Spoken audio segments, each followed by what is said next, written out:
Hello student, today we will continue our block number 14, lesson plan 3rd, proof of Pythagoras theorem. In our previous video, we have learned about right angle triangle. Now, let us start the proof of Pythagoras theorem. Before starting the proof, let us discuss what is Pythagoras theorem.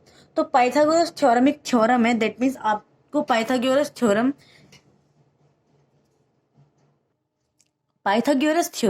का जो concept है वो arise होता है right angle triangle से। ठीक है, देखो आपको यहाँ पे एक ट्राइंगल दिख रहा होगा, जो आपको कैसा ट्राइंगल दिख रहा है, राइट एंगल ट्राइंगल, क्योंकि इसके अंदर जो एक एंगल है उसका मेजरमेंट कितना है, 90 डिग्री। तो जब भी एक 90 डिग्री का एंगल हम ट्राइंगल बनाते हैं, that means right angle triangle बनाते हैं, तो उसके अंदर अगर हमें साइड को फाइंड आउट करना है, लेट सपोज आपको जो साइड ए है उसका मेजरमेंट गिवन है 7 सेंटीमीटर सपोज, एंड आपको एक और साइड का मेजरमेंट जो है वो गिवन है, सपोज आपको सी का मेजरमेंट गिवन है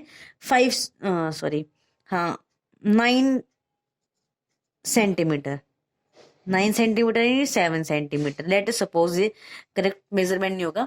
ठीक है, तो अगर आपको बी का मेजरमेंट फाइंड आउट करना है तो आपको कैसे फाइंड आउट करोगे? तो इसको फाइंड आउट करने के लिए हमारे पास एक पाइथागोरस थ्योरम है। तो पाइथागोरस थ्योरम क्या एक फॉर्मूला हमें देती है, और वो फॉर्मूला क्या होता है? वो फॉर्मूला होता है H square equals to B square plus P square. And आपने अपने प्रीवियस वीडियो, हमने जो प्रीवियस क्लास की थी राइट एंगल ट्राइंगल की, उसके अंदर हमने स्टडी किया था कि एच जो है वो किसको रिप्रेजेंट करता है, हाइपोटेनियस। तो ये जो लॉन्गेस्ट साइड है वो कौन सी साइड होती है, हाइपोटेनियस। एंड बी क्या होता है, बेस, दैट मीन ये जो ए है ये कौन सी साइड है हमारी, बेस। एंड परपेंडिकुलर होती है हमारी ये वाली साइड, तो ये है हमारा परपेंडिकुलर। सो हमारे पास जो हाइपोटेनियस का स्क्वायर है, अगर आपके पास हाइपोटेनियस क्या है, 9 है, दैट मीन, तो अगर आप यहाँ पे वैल्यू पुट करें 9 का स्क्वायर इक्वल्स टू, आपको पता है कि बी का मेजरमेंट कितना है, 7 सेंटीमीटर, दैट मीन 7 का स्क्वायर प्लस में पी की वैल्यू हमें नहीं पता तो पी का स्क्वायर। अब आप इस फॉर्मूले से क्या कर सकते हैं, P square, that mean P की वैल्यू आप इस फॉर्मूले से फाइंड आउट कर सकते हैं। यहां से हम क्या करेंगे, पी की वैल्यू फाइंड आउट, तो यहाँ पे हम क्या करेंगे, पी स्क्वायर इक्वल्स टू 9 का स्क्वायर प्लस 7 का स्क्वायर। 9 का स्क्वायर हो जाता है 81 प्लस 7 का 49, दोनों का स्क्वायर हमने ओपन कर लिया। अब ये क्या होगा, यहाँ पे पी के ऊपर स्क्वायर है तो स्क्वायर का हटा के यहाँ पे आ जाता है अंडर रूट। अब हम इसको सॉल्व कर लेंगे, बट यहाँ पर हम जो स्टडी कर रहे हैं वो क्या कर रहे हैं, प्रूफ ऑफ पाइथागोरस थ्योरम। जो पाइथागोरस थ्योरम है वो कहती है कि जो हाइपोटेनियस का स्क्वायर है वो इक्वल होगा बेस के स्क्वायर प्लस परपेंडिकुलर के स्क्वायर। तो हमें क्या फाइंड आउट करना है, हमें ये वाली चीज जो है उसको प्रूफ करना है कि अगर हम ये पाइथागोरस थ्योरम प्रूफ कैसे होगी। देखो आपके पास एक ट्राइंगल गिवन है, ये जो ट्राइंगल गिवन है इसके अंदर एक साइड गिवन है ए बी एंड सी। अगर हमें पाइथागोरस इसके अंदर अप्लाई करनी है, अगर इस वाली, तो इसके अंदर ये जो साइड है वो कौन सी साइड है, बेस, और बेस कितना है हमारे पास ए, और यहाँ पे ये साइड है परपेंडिकुलर जिसको हमने बोला हुआ है बी, हाइपोटेनियस है सी। तो अगर हम इन शॉर्ट लिखें, अगर हमें पाइथागोरस थ्योरम इस वाले ट्राइंगल के अंदर अप्लाई करनी है तो हमें क्या प्रूव करना पड़ेगा, हमें प्रूव करना पड़ेगा कि सी का स्क्वायर, हाइपोटेनियस कितनी है हमारे पास, सी, कि जो सी का स्क्वायर है वो किसके इक्वल है, बेस प्लस परपेंडिकुलर के स्क्वायर के इक्वल। तो बेस कितना है हमारे पास, ए, बेस कितना गिवन है हमारे पास यहाँ पर ए, तो ए का स्क्वायर प्लस में परपेंडिकुलर कितना गिवन है, बी, तो परपेंडिकुलर मतलब बी का स्क्वायर। हमें प्रूफ करना है ये, अगर हमने ये वाली चीज प्रूफ कर दी दैट मीन्स हम पाइथागोरस को प्रूफ कर रहे हैं, और ये जो फॉर्मूला जनरेट किया है, ड्राइव हुआ है, ये बिल्कुल करेक्ट है। तो इसको प्रूव करने के लिए हमें एक एक्टिविटी करनी पड़ेगी, तो हम इस एक्टिविटी को स्टार्ट करते हैं। उस एक्टिविटी के थ्रू हम क्या करेंगे, इसको प्रूव करेंगे।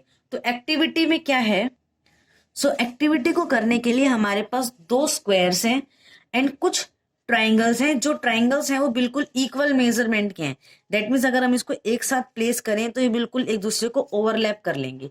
ठीक है, इनकी सबकी जो मेजरमेंट है वो बिल्कुल सेम है, और यहाँ पर जो इनकी साइड है वो क्या गिवन है, देखो साइड बिल्कुल एग्जैक्टली यही गिवन है जो हमने यहाँ पे ली हुई है।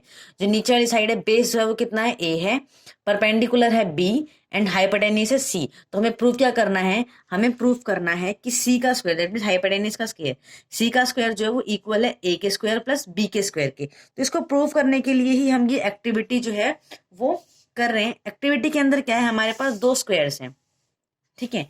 एंड एज यू नो, अगर हमें स्क्वायर का एरिया निकालना है तो स्क्वायर का एरिया क्या होता है, स्क्वायर का एरिया होता है साइड इनटू साइड। ठीक है, स्क्वायर का जो एरिया का फॉर्मूला होता है वो क्या होता है, side into side. Okay, area of square क्या होता है, साइड इनटू साइड। तो अगर लेट अस सपोज इस जो स्क्वायर है, स्क्वायर के चारों साइड क्या होती हैं, बिल्कुल इक्वल्स होती हैं, इक्वल होती हैं। तो अगर इस एक स्क्वायर की जो साइड है, लेट अस सपोज ये जो साइड है वो ए है, तो दैट मीन्स ये वाली साइड भी क्या होगी, ए, एंड ये भी क्या होगी, ए, एंड ये भी ए। तो अगर हमें इसका एरिया निकालना है, इस वाले स्क्वायर का अगर हमें एरिया निकालना है, तो एरिया हम कैसे निकालेंगे, निकालेंगे side a, that means a into A.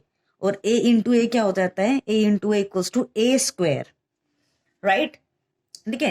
And similarly जो दूसरा वाला जो हमारे पास स्क्वायर है, लेट अस सपोज इसकी जो साइड है वो कितनी है, बी है, और हमें अगर इस वाले स्क्वायर का एरिया निकालना है, तो इस स्क्वायर का एरिया क्या होगा, बी इंटू बी, और बी इंटू बी क्या हो जाएगा, बी स्क्वायर। दैट मीन इसका जो एरिया है वो है ए स्क्वायर, और इस वाले स्क्वायर का जो एरिया है वो है B square. So now we have some triangles and every triangle has equal measurement. That means अगर एक ट्रायंगल का एरिया, एक ट्रायंगल का जो भी एरिया होगा वो एरिया किसके इक्वल होगा, ऑल द अदर ट्रायंगल्स। अगर लेट अस सपोज इस जो ट्रायंगल है येलो वाला, इस ट्रायंगल का अगर एरिया 25 है, अगर इस ट्रायंगल का एरिया 25 है, तो बाकी जो रिमेनिंग ट्रायंगल है इन सभी का एरिया कितना होगा, 25। दैट मीन सभी ट्रायंगल्स का जो एरिया है वो क्या है, इक्वल है। अब हमें करना क्या है, हमें इन ट्राइंगल्स को दोनों स्क्वायर के ऊपर प्लेस करना है। ठीक है, दोनों स्क्वायर के अंदर प्लेस करना है। तो इसको हम प्लेसिंग कैसे करेंगे, हम इन ट्राइंगल्स के अंदर, इस स्क्वायर के अंदर इन ट्राइंगल्स को कर रहे हैं प्लेस। ठीक है,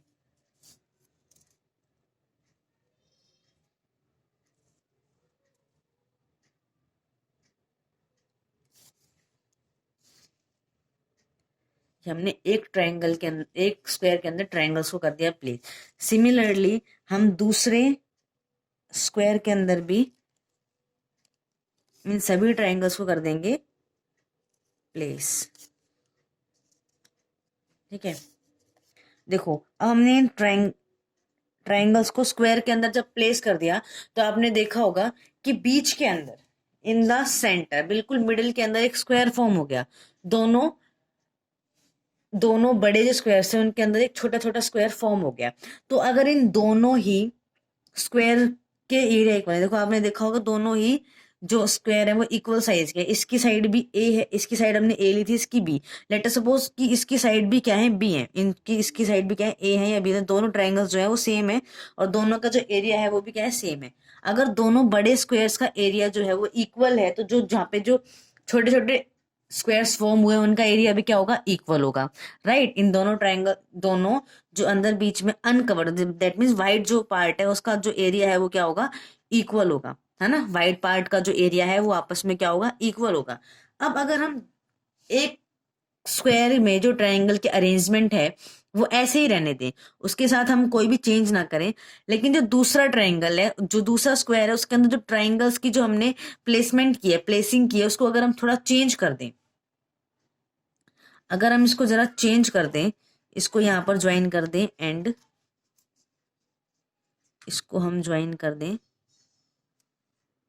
यहां पर कुछ इस तरह से। ठीक है, हमने इसे क्या किया, थोड़ा सा अरेंजमेंट चेंज कर दिया ट्रायंगल का। तो जब हम ट्रायंगल का हमने अरेंजमेंट चेंज किया, तो देखो यहाँ पर जो व्हाइट पोर्शन है, उस व्हाइट पोर्शन का जो एरिया है वो इस वाले व्हाइट पोर्शन के इक्वल होना चाहिए, राइट। इक्वल होना चाहिए ना, क्योंकि अगर हम सेम प्लेसमेंट करते हैं, जैसे हमने पहले अरेंज किया, तो पहले हमने बिल्कुल सेम दोनों स्क्वायर के अंदर सेम अरेंजमेंट की थी ट्रायंगल की, तो इनके जो अंदर के व्हाइट वाले जो एरिया थे वो क्या थे, इक्वल थे। इसका जो व्हाइट वाला एरिया, व्हाइट वाला पोर्शन है, उसका एरिया जो है वो इस वाले व्हाइट पोर्शन के इक्वल था। तो ये वाला जो व्हाइट पोर्शन आपको दिख रहा है, इसका जो एरिया है वो किसके इक्वल होगा, इस वाले पोर्शन प्लस इस वाले पोर्शन। अगर हम इन दोनों पोर्शन के एरिया को प्लस कर दें, इस वाले को अगर हम यहाँ पे लिख देते हैं 1, और ये हो गया 2। अगर हम 1 और 2 को ऐड करें, अगर हम 1 और 2 को ऐड करें, 1 और 2 को, सॉरी, 1 और 2 को ऐड करें, और इसको बोल देते हैं हम कंप्लीट 3। तो जो 3 है वो किसके इक्वल होगा, 1 और 2 के इक्वल होगा, राइट। 1 और 2 का जो ऐड होगा वो किसके इक्वल होगा, 3 के इक्वल होगा। क्यों होगा, इनका जो एरिया है, हम अभी बात कर रहे हैं एरिया की, हम किसकी बात कर रहे हैं, एरिया की बात कर रहे हैं, ठीक है।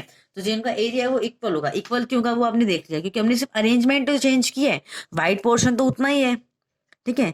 पहले वाइट पोर्शन था जो क्या था, एक साथ मिला हुआ था, यहाँ पे ज्वाइन था तो बड़ा स्क्वायर बन रहा था। जब हमने ट्राइंगल के अरेंजमेंट चेंज कर दी, जो जो बीच में जो छोटा स्क्वायर बनना था, वो स्क्वायर क्या हो गया, पार्ट में डिवाइड हो गया, अलग अलग पार्ट में, लेकिन एरिया तो इनका सेम ही होगा, राइट। अब देखो, ये जो आपके पास यहाँ पर जो स्क्वायर फॉर्म हुआ है, उस स्क्वायर की साइड क्या है, उस स्क्वायर की साइड जो है वो ट्राइंगल की साइड से बन रही है। तो इस वाले ट्राइंगल की ये वाली साइड क्या है, सी है, ये भी क्या है, सी है, ये वाली भी क्या है, सी है, ये वाली भी क्या है, देखो यहाँ पे नेम लिखे हुए हैं सारी साइड्स के, ये भी क्या है, सी है, एंड ये भी क्या है, सी है। तो इस स्क्वायर की सारी साइड्स क्या है आपकी, सी।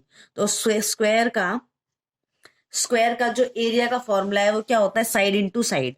तो अगर हम इस वाले स्क्वायर में, अब हम किसकी बात कर रहे हैं, हम बात कर रहे हैं एरिया ऑफ वाइट रीजन। देखो यहां पर लिखो एरिया ऑफ वाइट रीजन,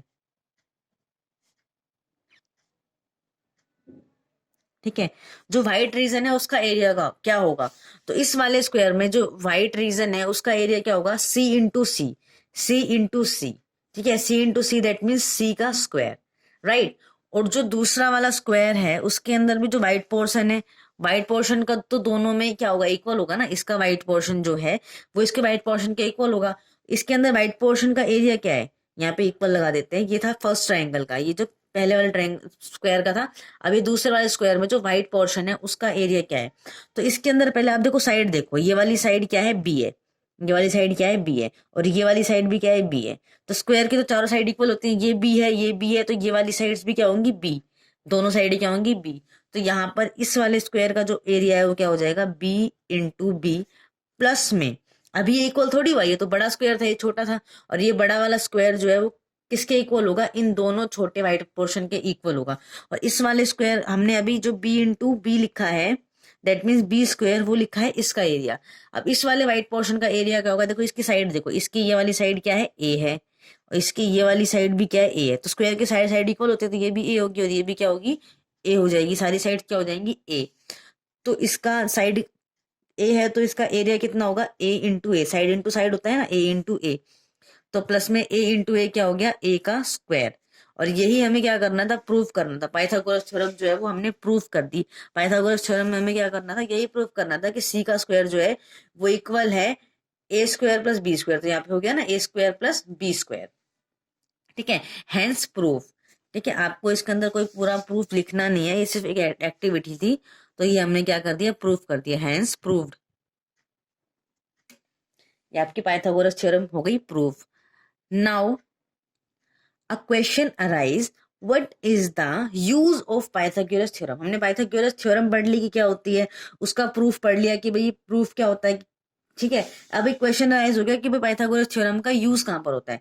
तो पाइथागोरस थ्योरम का यूज कहाँ पर होता है, ये मैंने आपको पहले ही बता दिया कि सपोज आपको ट्रायंगल की कोई दो साइड गिवन है और आपको थर्ड साइड जो है वो फाइंड आउट करनी है, ठीक है। तो वो कैसे उसका यूज होगा, थर्ड साइड को फाइंड आउट करने के लिए, ठीक है।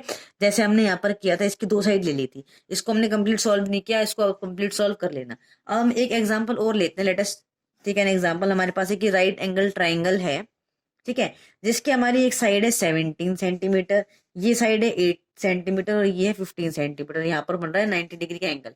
आपके पास ये ट्राइंगल गिवन है ए बी सी, ठीक है, ये ट्राइंगल गिवन है आपके पास ए बी सी, ये ट्रायंगल गिवन है हमें ए बी सी, इसके अंदर 90 डिग्री है, ठीक है। अब देखो हम एक पाइथागोरस थ्योरम जो है उसका प्रूफ तो पढ़ लिया, लेकिन अब हम रिचेक करते हैं कि क्या ये पाइथागोरस थ्योरम अप्लाई होती है तो करेक्ट होती है या नहीं होती, ठीक है। अब हमें क्या करना है, लेट अस सपोज हमें हमें पता है कि ये साइड 17 है, लेकिन एक बार को हमें क्या करना है, भूल जाना है कि ये साइड जो है वो 17 है, ठीक है। तो हमें क्या करना है, अब इस जो ट्रायंगल है इसके ऊपर पाइथागोरस थ्योरम को अप्लाई करना है। इसके अंदर अगर हम पाइथागोरस थ्योरम अप्लाई करेंगे तो क्या होगा, हाइपोटेनस का स्क्वायर। तो हाइपोटेनस क्या है, हमें नहीं पता कि हाइपोटेनस क्या है, हमें नहीं पता कि 17 है, ठीक है। तो हम इसको ले लेते हैं एक्स। तो यहाँ पे क्या हो जाएगा, एक्स का स्क्वायर इक्वल्स टू में अदर साइड कौन सी हो गई, बेस और बेस और परपेंडिकुलर। बेस कितना है 15, तो ये हो जाएगा 15 का स्क्वायर, प्लस में क्या हो जाएगा परपेंडिकुलर का स्क्वायर, दैट मीन्स 8 का स्क्वायर। ठीक है, ये यहाँ पे था बेस का स्क्वायर प्लस में परपेंडिकुलर का स्क्वायर, यहाँ पे हाइपोटेन्यूस। ये हमने पाइथागोरस थ्योरम अप्लाई किया है। अब यहाँ पे हमें एक्स की वैल्यू फाइंड आउट करनी है, तो एक्स की वैल्यू फाइंड आउट कैसे होगी, हमें फाइंड आउट करना है कि 15 का स्क्वायर क्या होता है।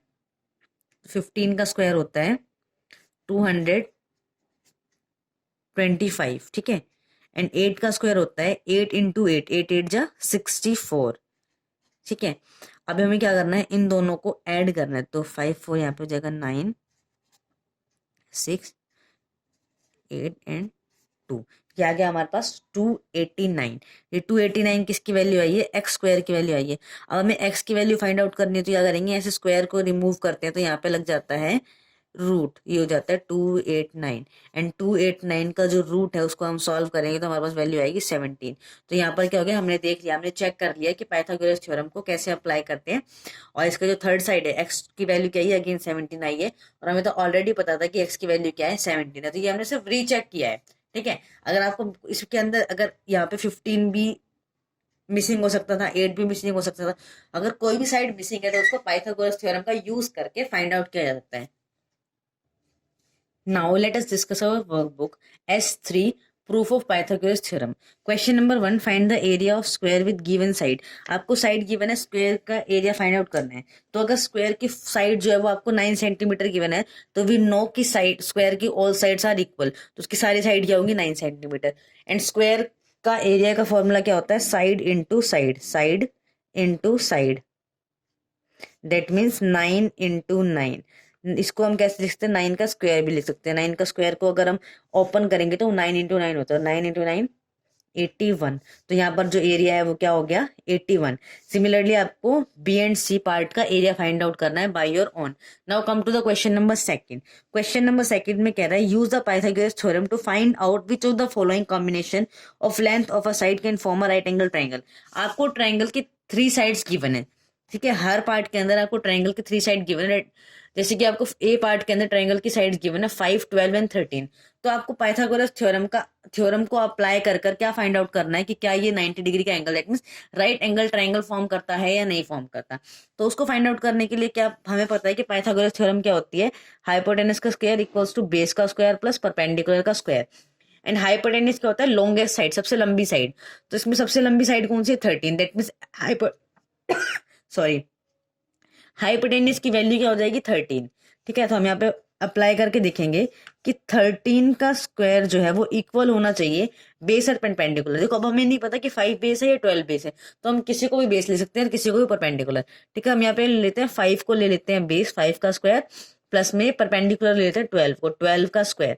अगर अब 13 का स्क्वायर जो है वो इसके इक्वल आ गया, इन दोनों के स्क्वायर को सम करेंगे और उसके इक्वल आ गया, तो दैट मीन्स कि ये एक 90 डिग्री का ट्राइंगल फॉर्म कर सकता है। 90 degree that means right angle triangle form कर सकता है। तो यहाँ पर हम सॉल्व करेंगे इस साइड को। 5 का स्क्वायर 5 5 जा 25, प्लस में 12 का स्क्वायर 144, यहाँ पे 13 का स्क्वायर। देखो 13 का स्क्वायर क्या होता है, 13 इंटू 13, 13 का स्क्वायर होता है 169। अब देखो इधर तो आ गया 169, अब यहाँ पे करो 144 प्लस 25, 144 प्लस 25 भी कितना होता है 169। तो लेफ्ट हैंड साइड और राइट हैंड साइड दोनों क्या आ गई आपकी इक्वल। अगर दोनों ही लेफ्ट हैंड दोनों साइड आपकी इक्वल आ गई, दैट मीन्स कि ये जो लेंथ की बने ट्राइंगल की, ये एक राइट एंगल ट्राइंगल फॉर्म कर सकती है। ठीक है, by the same way you have to do part B, C and D by your own. Now come to the part third. In question number third, Tanya was constructing a triangular flag. Tanya क्या कर रही है, एक flag construct कर रही है जिसकी shape क्या है ट्रायंगुलर, ट्रायंगल शेप का फ्लैग जो है वो कंस्ट्रक्ट कर रही है of the angle being right angle, that means एक राइट एंगल ट्रायंगल शेप का एक फ्लैग जो है वो कंस्ट्रक्ट कर रही है। ठीक है, यहाँ पे आकर 90 degree. What could be the length of the longest side, जो लॉन्गेस्ट साइड आपको दिख रहा होगा, लॉन्गेस्ट साइड कौन सी हाइपोटेनियस होती है, ये आपकी क्या है हाइपोटेनियस। हाइपोटेन्यूज जो है आपकी सबसे लॉन्गेस्ट साइड होती है। तो आपको ये लॉन्गेस्ट साइड जो है वो फाइंड करनी है, एंड जो अदर टू साइड्स है वो आपको गिवन है वर 12 एंड 16। तो आपको पता है कि जी वाली 12 एंड जी वाली 16, आपको देख के पता लग जाएगा जो 12 है वो छोटा है, तो इन दोनों में छोटी साइड ये है, ठीक है। और अगर नहीं पता लग रहा, दोनों इक्वल लग रही, तो किसी को भी 12 और किसी को भी 16 ले सकते हैं, ठीक है। जैसे हमने यहाँ पे किया था कि बेस और परपेंडिकुलर के अंदर कंफ्यूजन हो रहा हो तो किसी को भी बेस और किसी को भी परपेंडिकुलर हम ले सकते हैं, ठीक है। नाउ अब हमें क्या करना है, पाइथागोरस थ्योरम का यूज करके हमें थर्ड जो लॉन्गेस्ट साइड है उसको फाइंड आउट करना है। तो पाइथागोरस थ्योरम क्या होती है, H square, that mean hypotenuse का स्क्वायर इक्वल्स टू बेस का स्क्वायर प्लस परपेंडिकुलर का स्क्वायर। हाइपोटेनस की वैल्यू हमें नहीं पता, फाइंड आउट करनी है। बेस कितना है यहाँ पर 16, 16 का स्क्वायर कर दो, ठीक है। प्लस में पी की वैल्यू क्या है यहाँ पे, परपेंडिकुलर, दैट मीन्स 12, 12 का स्क्वायर। हाइपोटेनस की वैल्यू हमें फाइंड आउट करनी है।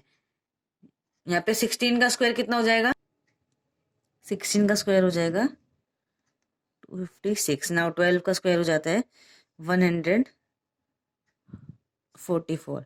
एच स्क्वायर क्या हो जाएगा, इन दोनों का ऐड कर दो, इन दोनों को ऐड करेंगे 6 4 10 1 4 5, ये हो जाएगा यहाँ पे 410। अब अगर हमें एच की वैल्यू फाइंड आउट करनी है तो जब स्क्वायर हम यहाँ से रिमूव करते हैं तो ऊपर क्या लग जाता है, रूट लग जाता है। तो एच की वैल्यू क्या आ गई आपके पास यहाँ पर, रूट 410। अगर आपको रूट सॉल्व करना आता है तो आप सॉल्व कर सकते हैं, अदरवाइज आप इसको यहाँ पर ही ड्रॉप कर सकते हैं, ठीक है। तो ये आपका वर्कबुक S3 हो गया। Now your homework is you have to complete your S3, plus आपको क्वेश्चन प्रैक्टिस क्वेश्चन करने हैं set 3 and set 4 complete in your fair notebook. Thank you.